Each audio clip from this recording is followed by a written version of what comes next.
Hey everybody, welcome back to Speedy's Garage. Today I got something just a little bit different for you guys. We've been doing a lot of content on Go Man Go with the broken original Hellcat motor, swapped it out for the red eye engine, did the tuning on it. Now it's ready to go and rock and roll at the drag strip. However, the weather is not cooperating. It is supposed to be like 96 degrees tomorrow, and it is October. That's about 20 degrees higher than normal. I went to Streetcar Takeover back in August when it was that hot and honestly felt like I was gonna melt, so that's just not for me, no bueno. So we're just gonna do some driving around with him, waiting for the weather to break before we go back to the drag strip. So today I got something just a little bit different for you, and I hope you enjoy it. And here at Speedy's Garage, you guys should know by now if you've been following along, I am not biased to one brand of vehicle. We've got Go Man Go here, which is our Dodge Challenger Hellcat. I had a 2009 RT Dodge Challenger that we put a built Arrington motor in and a supercharger. It was a 6-speed car and drag raced that, had a good time with it. We've got Project Sport Runner, which is a 2002 4Runner. We've got the 2016 Camaro Gen 6 2SS. And Miss Speedy was up for a new vehicle. So we've been shopping around for a little while. She had a Genesis Coupe Track Edition, which was a pretty nice car. She's had it about 6 years, and we've got a little bit of a format we follow here where when we purchase a new car or a used car, we keep it for about 5 years. The reason we do that is usually we get them paid off within that amount of time, and the car is usually worth quite a bit on trade-in. Here in Tennessee, we're charged quite a bit of sales tax on new vehicle purchases, and you don't pay sales tax on the trade-in value, so you usually come out just a little bit better on your trade versus selling it outright. Now that's not always the case. I always do the kind of the math to see, hey, what could I sell this car for? And it would have to be sold for quite a bit more than trade-in value to not only account for the sales tax, but also account for the tire kickers and kind of the headache of selling it to a private party.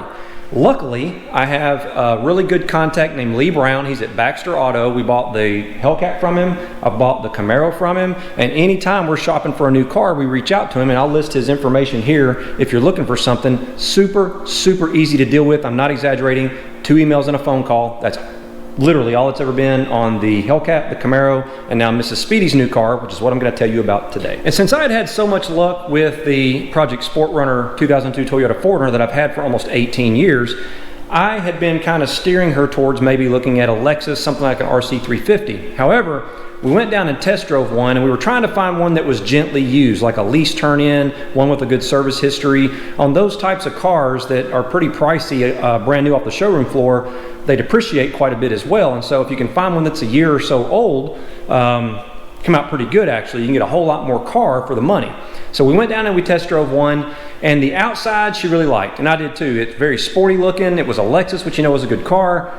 The interior, honestly, in our opinion, it kind of let us down a little bit. It looked like it was kind of out of the 1990s and not what we would have expected for a newer car. It wasn't brand new, but it was like 2017, 2018, and we were just expecting a little bit more from it. It had a kind of a boxy center console, which she really didn't care for. Her new car is for her, obviously, so I was letting her kind of pick out what she was looking for.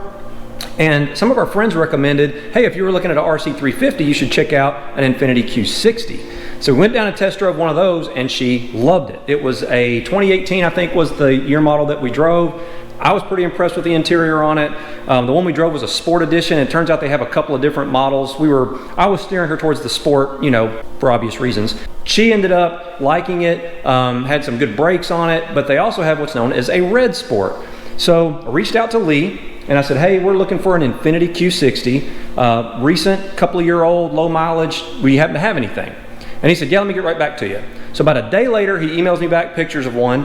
It was a 2019 model with very low miles on it. I think it only had 4,800, maybe 5,000 miles on it. And it was an Infiniti executive car. I guess they get a new one every year, every 6 months or something like that.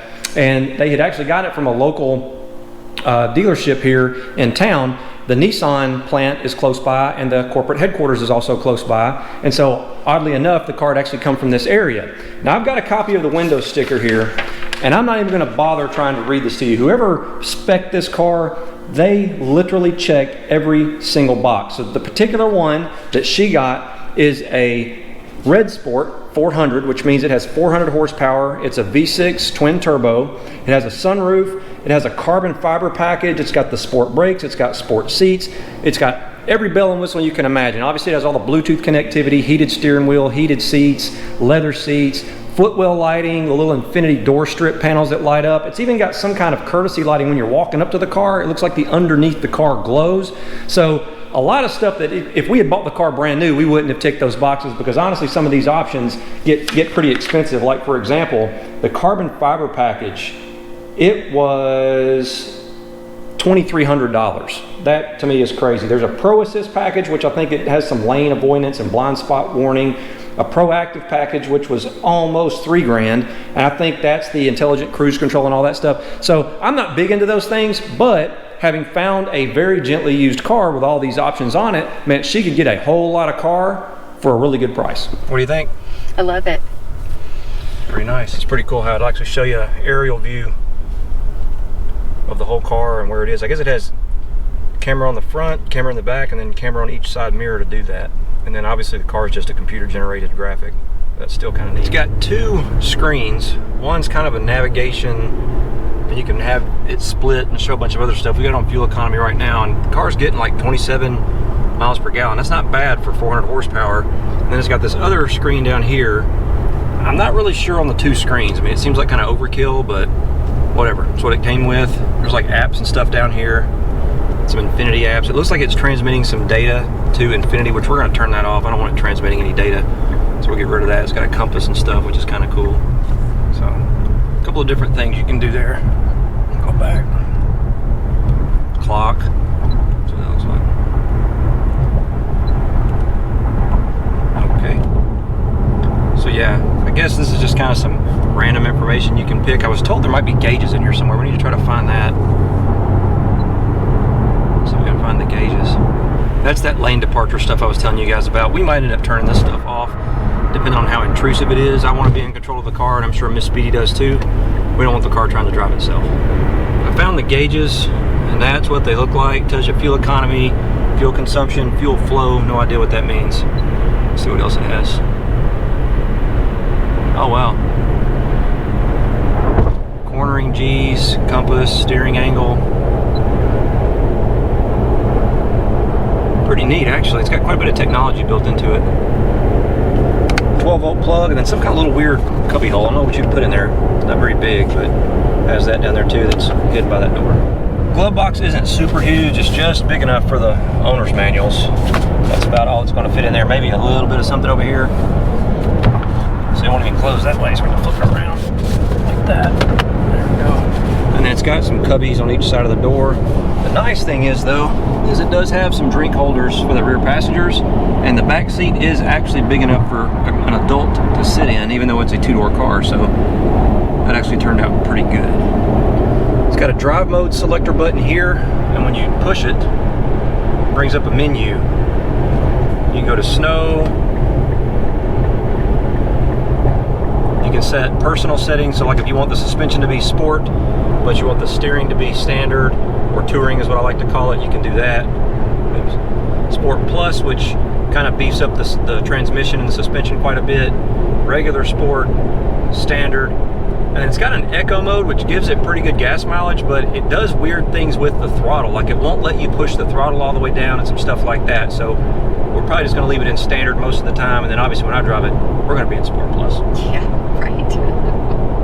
And like you'd expect in a car like this, it does have dual climate control, so the passenger can have a separate temperature than the driver. And that's kind of nice, because I usually run a little bit hotter than Miss Speedy, so I can be comfortable too. And I think I mentioned it does have a 13 speaker Bose stereo. The GoPro's obviously not going to pick it up that well, but it does sound phenomenal. What do you think? Happy? Drives good? Yes. Like it better than your old car? Yes. I do miss her, but I like this one. Glad we were able to work it out through Lee. Again, I know you guys think I'm probably exaggerating, but it is literally 2 emails and a phone call. I mean, I am not exaggerating. That's exactly what it was. He showed up with all the paperwork, had everything in order. All she had to do was sign, you know, in a few spots. Yeah. They delivered this car and took the old one back with them, so super easy and convenient.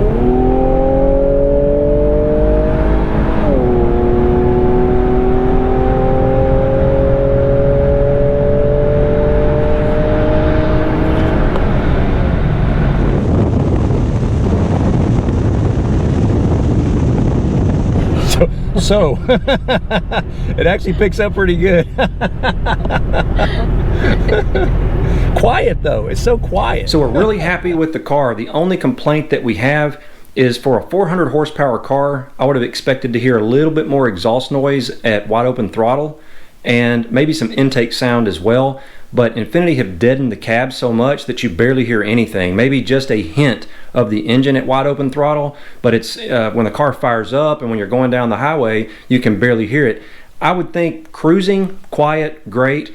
Maybe some exhaust valves or something like the Hellcat and the Camaro have, so that when you're wide open throttle, it'll let that exhaust system bark a little bit and know you have that 400 horsepower on tap. So again, just a little bit something different for you guys today. If you enjoyed the video, and I hope you did, please give it a thumbs up. It helps me get these out of that YouTube algorithm. Be sure to check us out on Instagram. It's at Speedy's_garage, as well as our website, www.speedysgarage.net. Next week, we'll probably do a little bit more something on Go Man Go here. And until then, hopefully, I'll see you out there.